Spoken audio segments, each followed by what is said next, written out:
Look at the sheer density of modern Tehran. Now strip all of that away, and you're left with the silent, sun-baked ruins of Persepolis. Over the last 3 millennia, the Iranian plateau has been overrun by history's most lethal conquerors: the Greeks under Alexander, the 7th century Arab armies, and the horde of the Mongols. Usually, when a civilization faces that kind of repeated devastation, it vanishes from the map entirely. But ancient Persia didn't. They survived because early rulers didn't rely on military might alone. Instead, they built a robust administrative system that functioned like a self-sustaining machine. To achieve that longevity, they had to engineer 2 vastly different things: the brutal geography of the plateau itself, and the psychology of the people living on it. The defense strategy starts with the hardware, geography. The Zagros mountains act as a massive natural fortress wall along the western and southern borders. This terrain funneled invaders into narrow, predictable transit corridors, making the heartland incredibly difficult to breach. But that fortress is also a harsh, arid desert. To survive inside it, they invented the Qanat. These were vast, sloping underground channels that tapped into aquifers and brought fresh water to the surface, turning dead land into thriving oases. They even mastered extreme temperature control.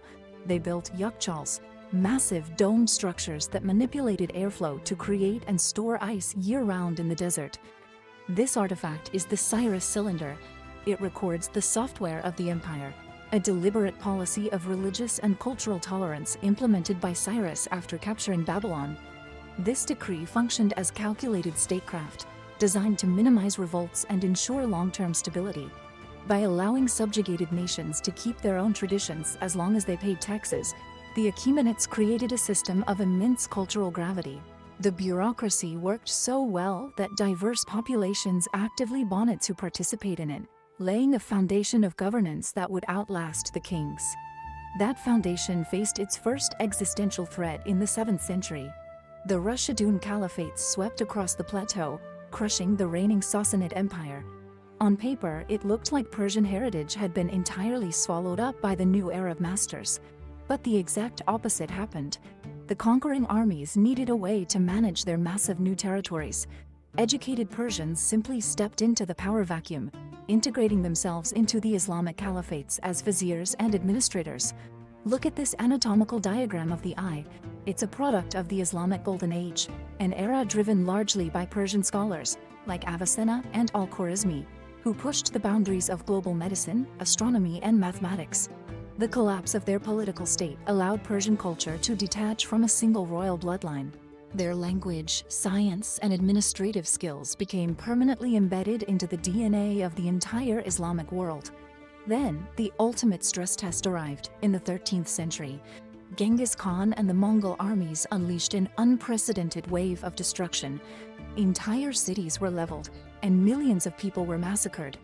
The Mongols even targeted the environment itself, deliberately filling those ancient, life-giving underground Qanat systems with sand to permanently cripple the region's agriculture. Yet, the Mongols quickly ran into a logistical wall. You cannot run a complex, urbanized society from the saddle of a horse. To maintain control, they were forced to hire the surviving Persian bureaucrats. This triggered a phenomenon historians call Persianization. Successive Turco-Mongol rulers converted to Islam, adopted the Persian language, and ironically began funding some of the greatest achievements in Persian architecture. The bureaucratic systems and the culture of the plateau generate immense gravity. Time and time again, the people who militarily vanquished Iran ended up being culturally conquered by it. By the 16th century, the fragmented pieces of the Iranian plateau were finally pulled back together by the Safavid dynasty, restoring native rule after 8 centuries of foreign occupation. On this map of the 16th century Middle East, the Safavids executed a radical pivot to secure power. They forcefully converted the majority of the population to Shia Islam, creating a distinct ideological firewall against their massive Sunni neighbor to the west, the Ottoman Empire. This religious unification drew the geopolitical borders that largely define the country today. It fostered a unique national identity, accompanied by an explosion of cultural patronage and breathtaking architecture in cities like Isfahan. The Safavids weaponized religion as a tool of statecraft. They proved that the Persian identity isn't rigid, It continuously absorbs and synthesizes new elements to guarantee the survival of the state. Fast forward to the 20th century, the 1979 revolution overthrew the monarchy, dropping Iran into the center of the geopolitical pressure cooker it operates in today.